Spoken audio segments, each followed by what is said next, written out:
Hey, what's happening? Scotty here, Hustle and Grind Pod. Man, we've got a conversation today. I've been looking forward to this one. We were talking about AI. What does AI mean to you? Are you using it? What tools are you using? Are you using ChatGPT, Claude, OpenClaw? We'd love to know what you're using out there, but we kind of dive into like, how do you use it for your business? What opportunities exist to maybe help automate a part of your business that's just something you do on a repetitive basis? Or how do you leverage the tech to grow your business? There are a million tools out there. It can be super overwhelming, but I promise you, if you haven't really checked it out, you probably should. And there's ways where you can dabble and dip your toes in without overcommitting and getting completely overwhelmed by the tech. So for whether you're a novice or whether you're an expert or somewhere in between, come join us. We'd love to have you check us out. But looking forward to getting into a few things today. No guest.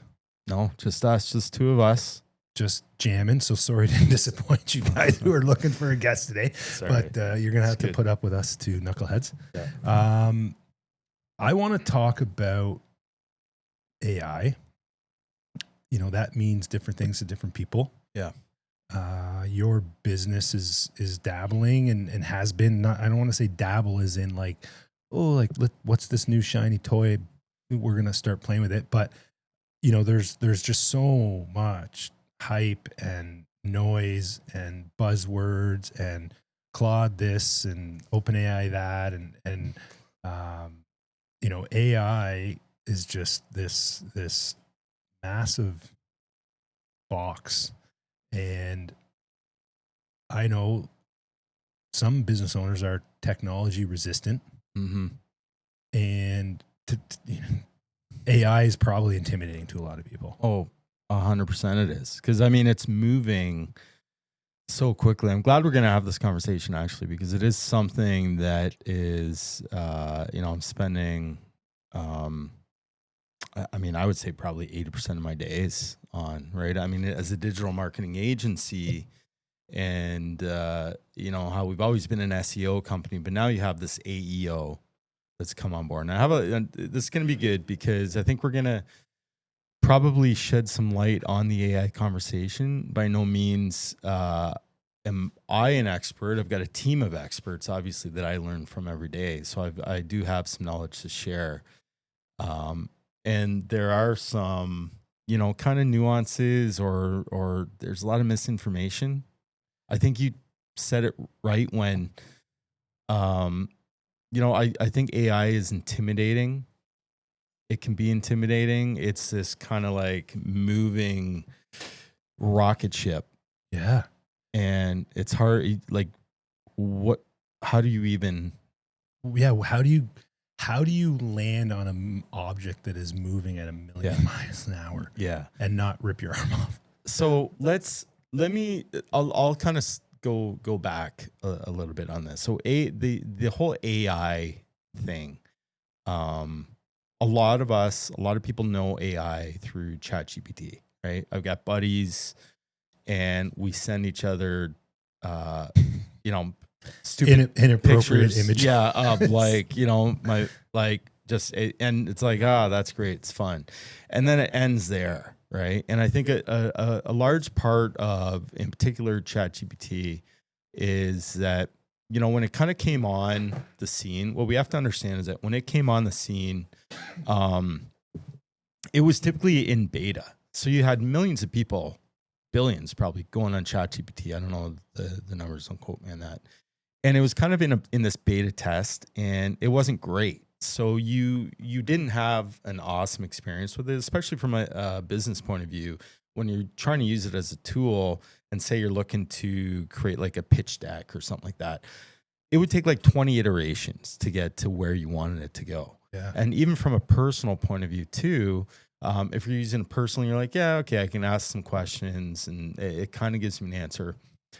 The challenge is that a lot of people left, in particular ChatGPT, but ChatGPT and a lot of AI platforms they've gotten a lot better, like 100x better, because they're in constant development. Exactly. Right. Yeah. It's this whole race to AGI.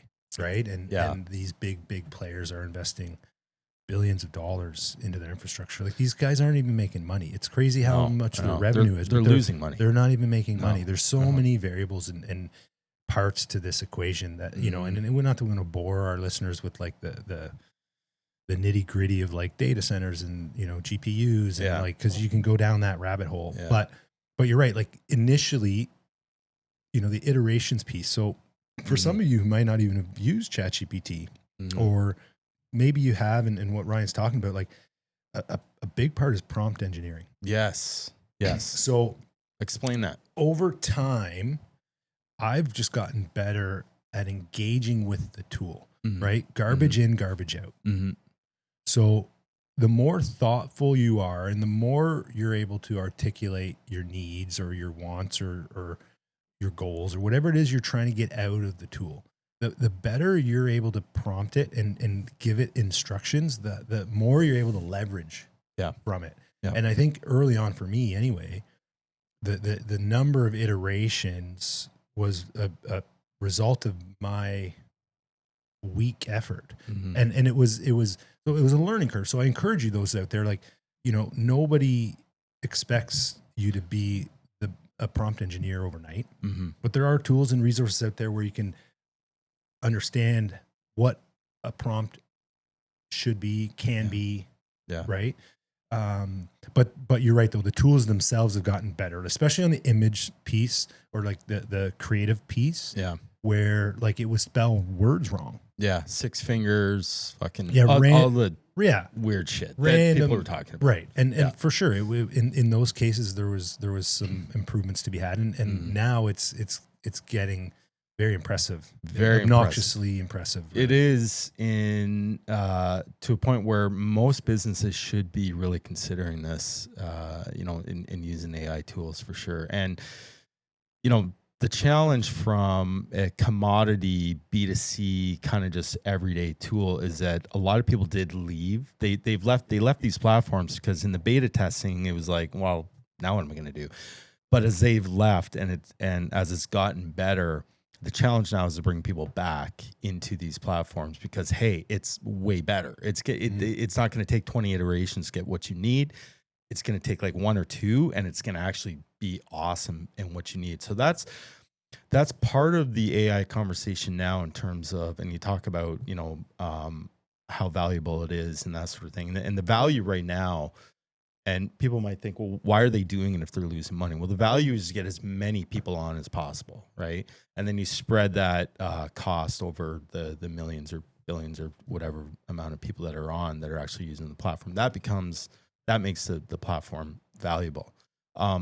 But a big challenge is, you know, how are people using these AI tools on a regular basis? How are businesses using them? These are things we can talk about here in this conversation. I mean, for an example, ChatGPT, what I use it for is, you know, I'm a marketing guy, I'm a creative guy. I've always got like 100 ideas throughout the day. And what I use ChatGPT throughout the day is to challenge my ideas. So I'll put an idea down, and it almost becomes this kind of database of my ideas. Hey, I'm thinking of starting like a flower business or something, you know, and I'll kind of put this idea down, and it'll challenge that idea or whatever, and I'll have that banked. So that's been a very valuable tool for me to use in my back pocket. That's how I use it. How many different tools do you use? Like not just you specifically, but your team. Like how many different platforms do you touch? So myself, I mean, 3 maybe. And that just depends, right? Which ones? So OpenClaw, Claude, ChatGPT. There's another one too that's on the back end called Glenda. And I kind of use that too. Again, these are like beta, like early on platforms that are being built. Not all of them. Not all of them, no. But like there Claude, are some. Claude and Chat. They've been around. And right. OpenClaw is maybe new-ish, but it's not even that new really anymore. And to be honest too, I don't need to because I've got a team of AI experts. You know, like I've got a staff of 20. there's five of my staff, and they're constantly in AI, and they're using AI for things like SEO, search engine optimization, which we're a business that's built on SEO, which we drive discoverability and traffic through SEO for our clients. But now there's AEO, which is answer engine optimization, which is actually pivoted from the SEO game. What AEO is this kind of long form answer engine optimization where you're engaging with these platforms, your business, and there's these conversations, these long form conversations you're having with ChatGPT about like, hey, I want to fit my son for skates. He's 6 years old. I don't know what to do, what type of skates, blah, blah, blah. And if you have like a sports company who on their website, they actually have reference about how they are good with young kids skates, or how, they fit 6-year-old skates very well, that brand is going to enter into that conversation, those long form conversations. Yeah. So it's this relationship that you're having with, say, ChatGPT or an AI that these businesses can actually jump into that narrative, and that's where AEO comes in. I like that's cool. That well, and yeah, I think that's an area where there are folks that you've come across who still aren't even doing paid search. Yeah, it's right. So it's like that's a thing. Also, you go back to even go the yellow pages, right? Yeah. Then you go websites. Then you got into Google search and you want to be in the top. Now there's even like the map piece, right? If you're looking for a business, if you don't show up on the map, yeah, right? Like we're on our phones. Yeah. If I'm looking for a restaurant and I'm in a town, if I'm out of town, and I am often for sports and work, yep, right? I don't know the area. No. I either I'm going to have a chat with ChatGPT, tell them what I'm looking for. It can do a crawl for me, but I'm also restricted by whether or not those businesses are searchable or findable, I guess, if you will, through the AI tools like Chat. But on the other side, again, like I'm open my Google Map, restaurants, right? And how are you in the top 5 of that list?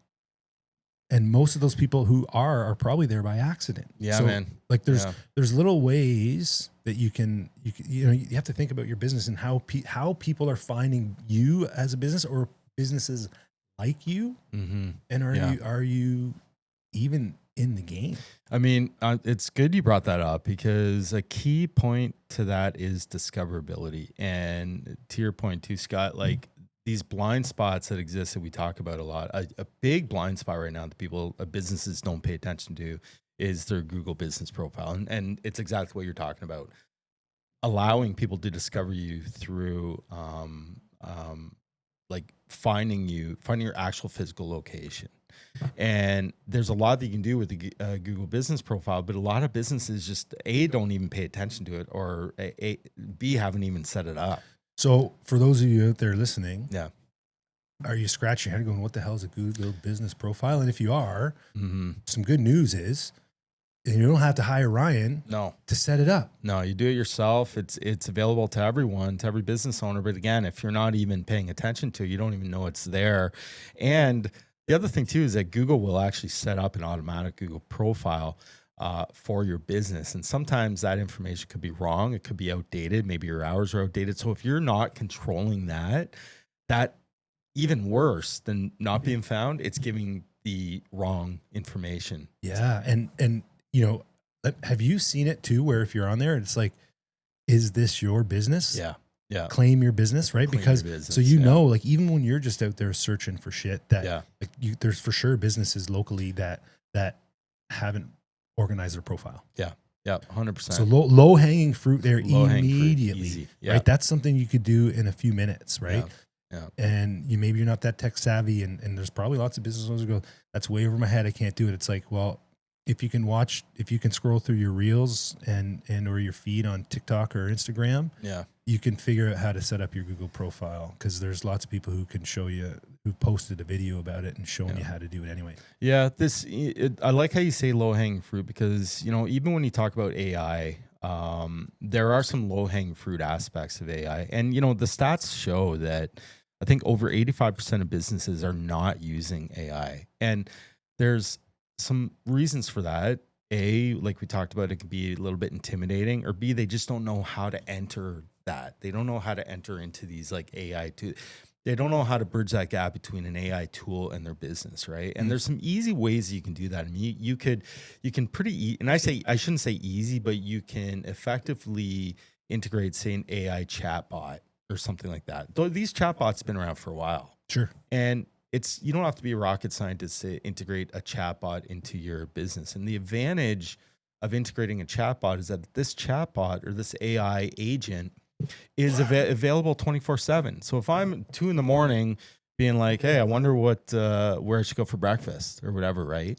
And I go on a website and I'm like, hey, what time you guys open? Or do you have bacon and eggs? Or I'm celiac. Do you have a celiac menu?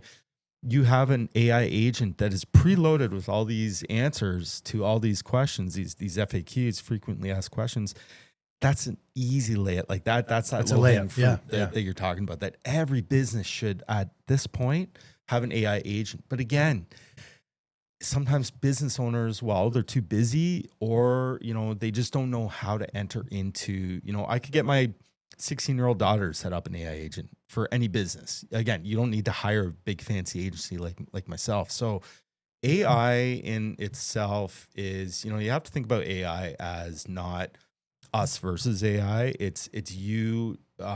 It's AI empowering you. That's it. So you're able to extend yourself and leverage the technology in a way where you previously would have had to hire a person to do something for you. Yeah. And now you've got like essentially, a PhD level, whatever at your fingertips. Right. And, so there's different ways, again, like you can use AI in a billion different ways, probably. Yeah. I use ChatGPT is probably my OG. Like I'm a paid subscriber for that for years. Nice. But more recently, I challenged myself to be like, there's so many other tools out there. Like, how do I stack? What other tools can I learn about? Yeah. So now I'm using Gemini more now than I ever have. Nice. And I'll tell you why. Yeah. In a sec. Notebook LM is another one. Good. Replit. Yeah. I haven't used Replit myself, but I mean, I hear it's. I use it to build Amanda a website. Nice. There you go. And love it. Yeah. And I use that in combination with ChatGPT to help me prompt Replit better. Yep. For those who don't know Replit, it's a coding agent tool where you can literally, end to end, they host. You got an application or a new website, they host it. It can help build it for you. Handy. Dabble with another one called Diffie. But I'm learning that there's different tools for different purposes. Yeah. And Notebook LM, for example, which is a Google product, really allows you to kind of create your own AI. You load in your own source documentation. Mm-hmm. Right. One of the challenges that you have with the ChatGPT is it hallucinates. It wants to be your friend. It wants to make you feel good about yourself. So it's really like pat on the back. So it'll give you biased information sometimes. Yeah. So I'm glad you mentioned that. It doesn't not want to give you an answer. The way it's built is it wants to find you an answer. So it hallucinates. Yeah. So if you're actually like trying to sell something or provide some information and educate somebody, like submit an assignment, you can't make up a fake war on your history assignment that never existed, right? Because it's trying to. So what I like about Notebook LM is you can provide the source documentation, whether it's a YouTube video, a PDF, a Google Doc, a Google Sheet, whatever the case may be. And now you engage with that tool and it's not making shit up. Yeah. It's only references what you've fed it. So it's kind of handy in that sense. Gemini I've found, because I assume, I don't know, it's a Google product, which is a search company. Yeah. So I've found it to be more effective at finding useful information, right? So if I'm, I sell to like the public sector. Yeah. And if I want to know, if they have budget, like software for their budget or some of their capital planning and what they're working on. Yeah. Gemini has been able to index better for me to give me useful information. Whereas ChatGPT is like, I found this and but it's not as deep, if you will. Yeah. So, but on the creative side, if I'm looking for more of like a sounding board or a thought partner on an idea on how I might attack a certain situation, Yeah. Chat's my OG there. Like, I love it for that. Yeah. I think you're a good example of somebody who really is embracing AI to use as tools that are tangible for your everyday life, right? Like you talk about building a website for your wife and then like using it as tools for your, like there's a lot of ways that you're engaging with AI that I really think more people should do. Like why not? Like give it a try. Like you're just messing around trying to be like, and then trying to find, oh, this tool might work. This tool might not work. To your point too, I mean, my company, we build websites, we build logos, all that stuff. I've got a graphic design, fancy university graphic design degree, which is pretty much irrelevant now because you can build, you don't need a graphic designer much anymore to, spend 2 weeks or a month on a logo. You can effectively, and I want to be careful about this because you still do need that a creative person, but effectively you can build a brand. You don't need web coders much anymore, although you still, and we build websites, like big, massive websites.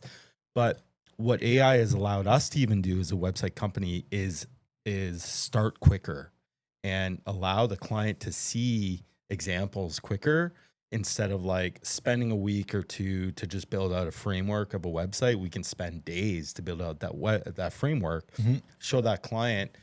And then we go deep into the coding that you still need if you're an agency like mine. Depending on what your needs of your website is. Again, if you're a plumber and you just want your phone to ring, that's different than a business like an e-com or something like that, right? Yeah. Actually, another one that I'm using that's brilliant. I love it. It's called Suno. Oh, there's these music generating apps. That's great, eh? And I actually cross over with apps to help with a prompt, to maybe give a vibe, to maybe write some lyrics. Yeah. And then I've been creating some music. Have you? Yeah. That's awesome, which man. is, and I love it. And it's crazy. I made one, I was at a conference in Cleveland a couple weeks ago, and there was a guy at the booth across from me on the trade show floor, young guy, funny dude. We got along well with my colleague and I. We were just kind of shooting the shit. And then one day he left for a client meeting, and instead of come back to the booth, he went and played golf. Yeah. And so we were busting his balls about his commitment level, whether or not his boss would be happy with him. And, then all of a sudden there's nobody at his booth. So my buddy would write a note and say, like, I wanted to buy your product, but nobody was here, and he'd leave it on his thing, right? Just busting his chops. Yeah. So we made a song for him. It was so funny and so classic. And, so now I've just been finding ways to like send somebody a song that I made about them. Yeah. And it's classic. It's unreal. It's so much fun. It's so much fun, man. So much fun. It is. And like, that's the thing right now is that like, it's a lot of fun. AI allows, these AI tools, they allow you to connect, like you guys are connecting through that music, and then my buddies and I are connecting through. And I think that's part of the power of AI right now is that it is enhancing connection in a little kind of roundabout way that I'm talking about, in a tune that, you can use it in this fun way. And that's good. There's nothing wrong with that for sure. And I think that, we're business guys, this podcast is about entrepreneurship and that sort of thing. I think the challenge is going to be, how do they actually create these tools where the everyday person can actually find this valuable for their life? Like you are using it, obviously, but most people still just go on with their life. Analog's a big thing where people are trying to get away from screens, right? And have these like real life experiences. So do you know what age demographic is blowing up in the flip phone world? No, but I think I heard you talk about this. What is it? It's like the 14 to 16-year-old. Hey guys, Ryan here. As many of you know, I own Momentum 360 Marketing, a digital marketing agency. We specialize in SEO and AEO. Many of you know what SEO is, search engine optimization. However, what's come on now is this thing called AEO, answer engine optimization. What is AEO? It's long form discoverability conversations that people are having with AI platforms. We're able to tap into these conversations, allow you to control the narrative, and tap into an SEO and a powerful AEO that will help you drive traffic and help you become more discoverable in the AI platforms. If you want to learn more, hit me up or go to momentum360.ca. Happy to share and educate you on what AEO is these days. Momentum 360 marketing. Get seen, get found, get moving. Yeah, and you know, this back to the kind of AI digital conversation. I learned something the other day. Actually, I met with Jill from Jill's Table. Really great downtown business. She sells a lot of like kitchenware. She travels the world and she brings back a lot of like cooking ingredients and things like that. If you guys have never been to Jill's Table down, it's on King Street downtown. Been there forever. Yeah, been there forever. 25-year plus business. Jill has owned it forever. She's a staple in downtown. I met with her because she just wanted to have a conversation about, you know, digital marketing, AI, how she can kind of level up with her business and that sort of thing. And what I learned through that conversation with her is that, you know, she hasn't really fully embraced digital ads or SEO, and she's got a great website. And, you know, you go into her store and it's an experience. Like you see olives from Italy, you see, you know, food from all over the world that you can buy and cook with. And she has cooking classes and that sort of thing. It's a true experience. And she knows almost every customer by name.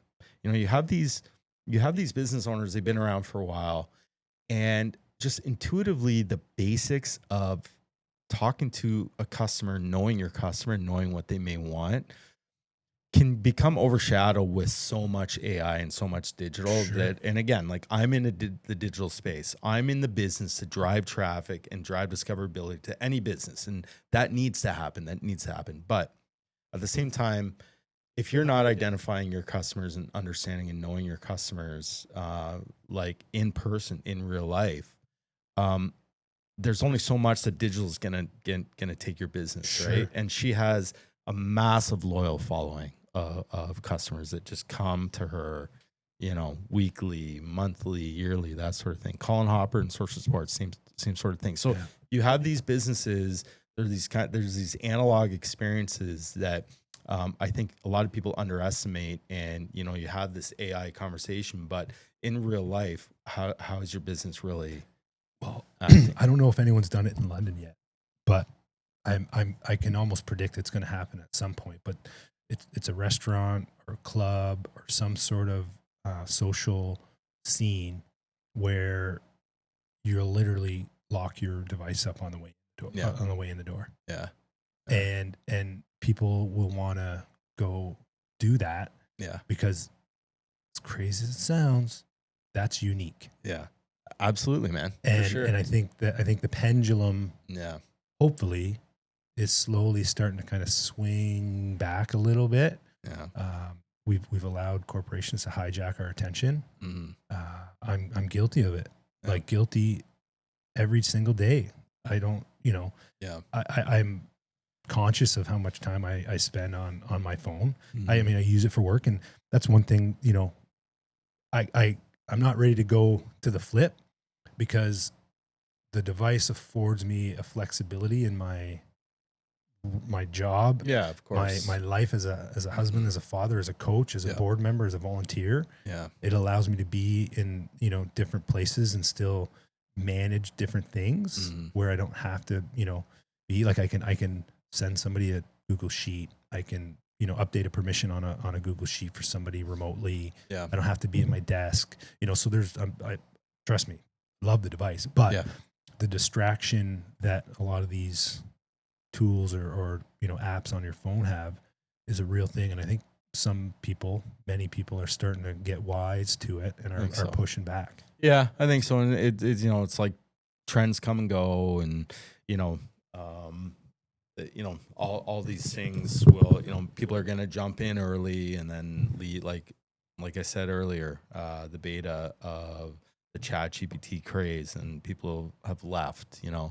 I think what we're finding now is that with AI, it's really starting to narrow. So you had a ton of these AI businesses, and they were funded and that sort of thing, but the ones that are going to survive are the ones that are actually functional and tangibly enhancing people's lives. So yeah, and I'm glad you said that, because it brought back something I want to talk about that I had forgotten about. Yeah. So I think if you're a business owner and you're wondering about, okay, sure, thanks Scotty, thanks Ryan, you're giving me some insight on AI, but I'm still not really like sure where, how, like I'm still a novice, maybe I'm tech resistant, and I'll be fine. Everything's going back analog anyway. What I challenge you to do is to do an audit of your life, maybe work, business, home, whatever. And if there's something that you're doing and the repetition is high, there might be a way to help automate some of it. Right? I like that. And I think that's where you'll see some immediate value. It may not be, a new army or business that's going to be a new SKU for you to sell. It might just be an opportunity for you to automate some of the repetition in some of those pieces of your business that you're doing. You are required to do this thing. And depending on what that thing is, maybe it's complex, maybe it's not. If it is, then maybe you start with a small piece and you don't solve it all overnight. But I just challenge you to think of like, what is it that I'm doing in my grind? Yeah. Where there's just an awful lot of repetition. Yeah. And is there a tool? Can I stack a couple tools together? Yeah. Where I can add in a little bit of automation to just take that thing off my plate, because now maybe I can spend some more time thinking about how I can do paid search or how I drive more discoverability, right? Like, can you automate something, excuse me, that allows you to kind of like refocus some attention in other places that you're not leaving yourself exposed to a ton of risk? There's two things to that, two very specific things that I'll mention. If you're a business owner, if you're listening, or if you're just curious, the one thing that you can do immediately, as I said before, is that you can integrate this AI agent to answer questions. How many people are calling your business, talking to a staff member, asking what time you're open till or whatever? So again, if you don't have your Google business profile and your hours updated, do that, and it's going to eliminate probably 20% of your phone calls or whatever, where people are calling a staff member and staff members like, oh, we're open till 6, and they've answered that question about 30 times that day, where you can have AI just answer these simple questions. Yeah, so that's the first thing. Yeah. A lot of businesses should just simple immediately do, right? And no massive barrier to entry. No, man, it is so easy. You got to load up some FAQs, and just normal FAQs, that has a lot to do with the frequently asked questions about your business. You're going to eliminate people calling. You're going to eliminate that kind of bottleneck with your staff and allow your staff to kind of do other things. The other thing that I'll say is this response funneling, where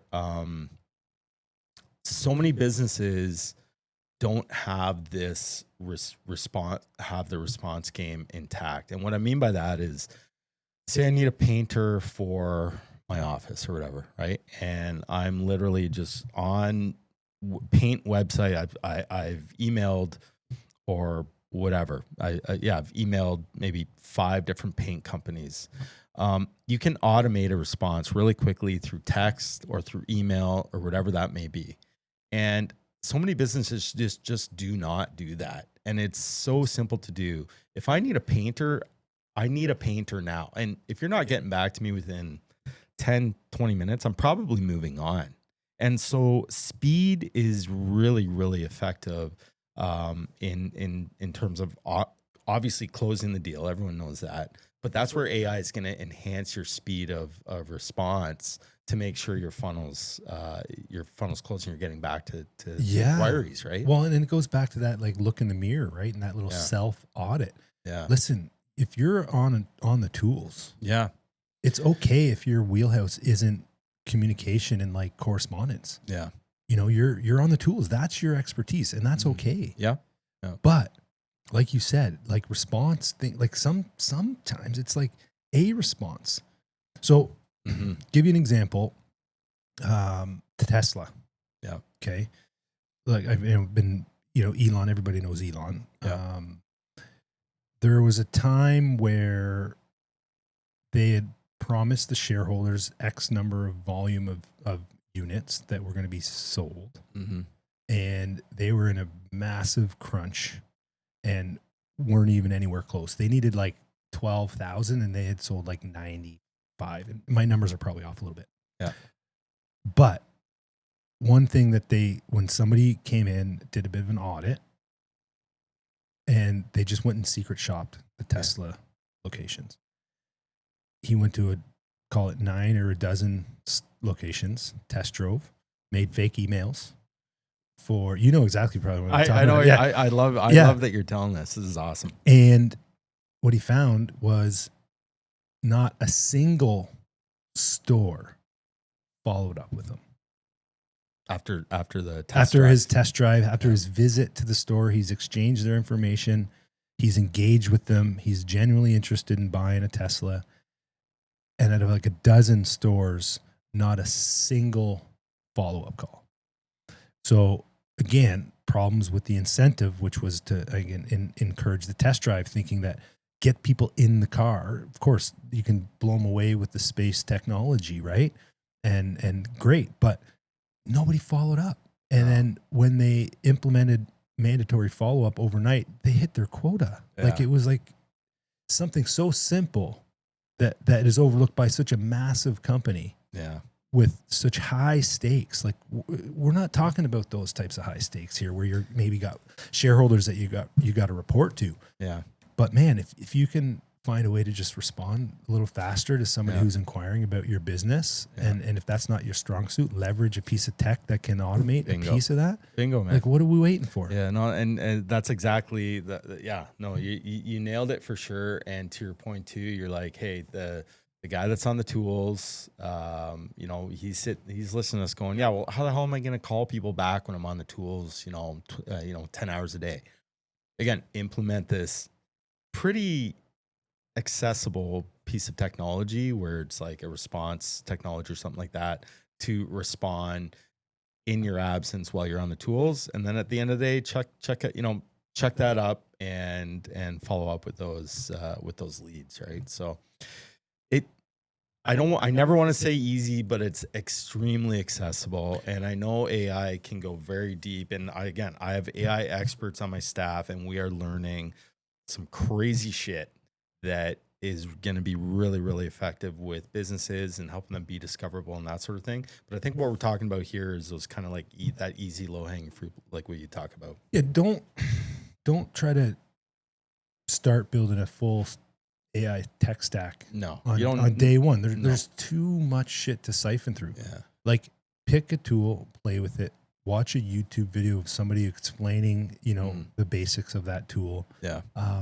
And then look at your current day and ask yourself, what questions are people asking me on an ongoing basis? Yeah. And how do I maybe leverage some technology that exists that didn't previously to automate that, or even just provide a resource? And I've actually built a little tool. I think, as a coach and as a convener, sitting on the Oak Ridge board for a long time, I find myself replying to an email, answering the same question that I've answered 1,000 times. Yeah. Yeah. The same shit. Yeah. Like, in our, coaches group chat, somebody asking about like, how many games is this checking from behind? It's like, oh, you mean like the same penalty code that we talked about 3 days ago? Yeah. Like it's still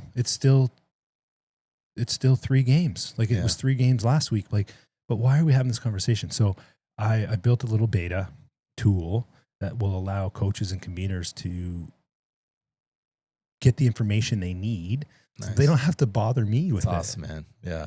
Right. Yeah. And because a lot of coaches get voluntold into the role, it's like we don't even, you know, especially at the local level, right? Yeah. You get to MD and above, most coaches are applying for that gig. They've got some experience in the game.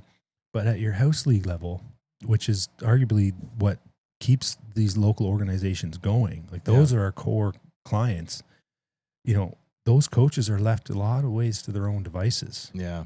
Yeah. Right. Yeah. And as a board member, I'm trying to take some responsibility. Like, let's practice what I preach here. Mhm. Like, how do we leverage some tools so that those coaches are more empowered to hit the ground running with the resources they need to be successful, right? Because Yeah. and again, because we're all volunteers, Yeah. right? So easier said than done. But I had enough whining and complaining about it. So I you know, I'm trying to build something that can be used as a bit of a resource to give folks access to the information they need at their fingertips. And, you know, you're great at, you know, engaging. Thing is, like, you're not this like tech genius. You just are comfortable with engaging. You say built and people might be like, yeah, well, Scott knows how to build it. I can't build it.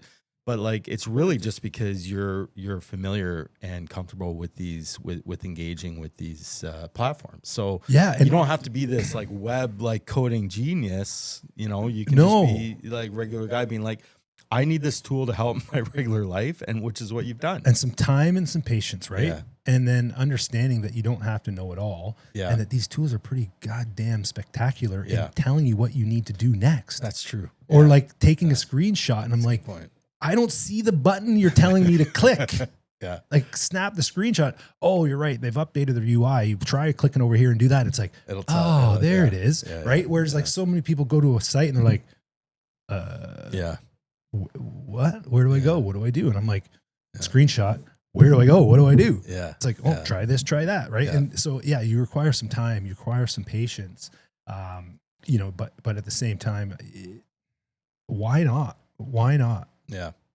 No, I think, I think this is good. I think, I mean, if people are still listening, you know, then, hey man, just get in, give it a try. And, if not, I mean, there's probably someone in your network that has tried it, or someone like Scott that like, you're just familiar with these platforms. You just kind of help guide someone through or whatever, or reach out to, I don't know, someone like myself who owns an agency. You don't have to pay like a ton of money, but I'm happy to guide any business through and set up your Google business profile. That doesn't cost anything. I'm not charging for that knowledge. Right. So, just make sure you're aware of these things and don't fight it. Like, allow AI to enter your ecosystem to be sure that it is empowering your business. And we're just talking about a few little simple tools. We're not talking about recoding your entire website. We're talking about just engaging in implementing a few little AI tools that are just going to enhance and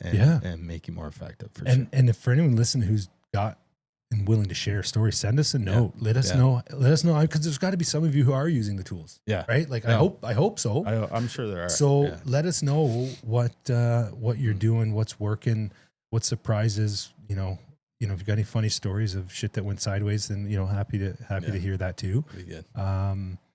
But yeah, I think Cool. don't be scared. No. Check it out. Yeah. It's a good one. All right, man. What do you think? All right, buddy. Let Yeah. it a wrap. wrap. All right, Sure. bro. Wrap it up. What are we doing? Nice.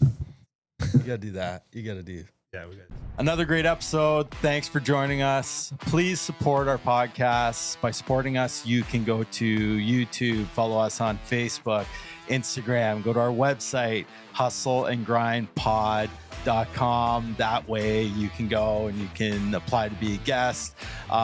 Listen to us anywhere that you listen to your podcast, Spotify, Apple, all the channels. But we really appreciate your support. Keep listening. We have a lot of great episodes and a lot of great guests ready to go. We're going to keep coming hard at you here and digging into the hustle and grind of what it takes to be an entrepreneur and a business owner.